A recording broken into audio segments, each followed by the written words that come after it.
સુરતથી હાલ મહત્વના સમાચાર સામે આવ્યા છે, જ્યાં સુરત પોલીસે નકલી પોલીસને ઝડપી પાડી છે।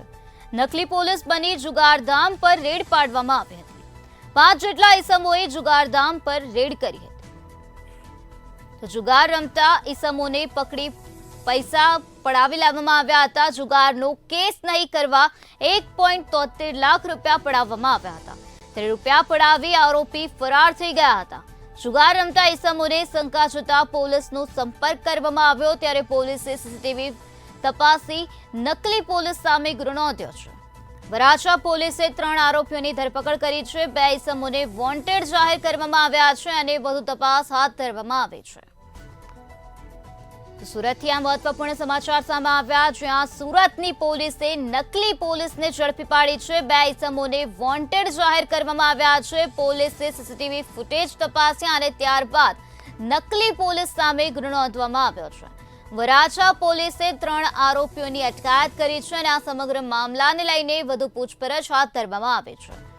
તો નકલી પોલીસ બની જુગારધામ પર રેડ કરવામાં આવી હતી। 5 જેટલા ઈસમોએ જુગારધામ પર રેડ કરી હતી। જુગાર રમતા ઈસમોને પકડી પાડવામાં આવ્યા અને પૈસા પડાવવામાં આવ્યા હતા। 1.73 લાખ રૂપિયા પડાવવામાં આવ્યા હતા।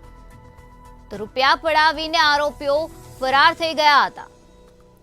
ત્યારે પોલીસે અત્યારે 3 આરોપીઓની અટકાયત કરી છે અને આ સમગ્ર મામલાને લઈને વધુ કાર્યવાહી હાથ ધરવામાં આવી છે। અન્ય 2 ઈસમોને વોન્ટેડ જાહેર કરવામાં આવ્યા છે। આ કામના આરોપીઓ પોતે ડિસ્ટાફના પોલીસ કર્મચારીઓ છે તેમ કહી તેમના કારખાને ઘૂસી જઈ અને તેમની પાસેથી કુલ 1,73,000 રૂપિયા પડાવી લીધેલા। આ બાબતની ફરિયાદી શ્રી મનસુખભાઈ છવાણી નાઓએ વરાછા પોલીસ સ્ટેશન ખાતે ફરિયાદ આપતા આ કામે આરોપી કુલ 3 આરોપીઓ મહેશ ડાંગરા, ભીખુ ઉર્ફે લલિત ચૌહાણ તથા આકાશ પરસોત્તમભાઈ વાઘેલા નાઓની ધરપકડ કરવામાં આવેલ છે। સમગ્ર ઘટનામાં જોતા ફરિયાદીને પોતે સીસીટીવી ચેક કરતા અને આરોપીઓની કામગીરી ઉપર શંકા જતા તેમને પ્રાથમિક દ્રષ્ટિએ જણાવેલું કે પોલીસ તરીકે આવું કોઈ પૈસા લઈ જવાનું અને કેસ નહીં કરવાનું, આવી કામગીરી ન કરતા એમને શંકા જતા તેઓએ વરાછા પોલીસ સ્ટેશન ખાતે ફરિયાદ નોંધાવેલ હતી અને આ કામે ગુનામાં ગયેલ સમગ્ર મુદ્દામાલ પોલીસે કબજે કરેલ છે।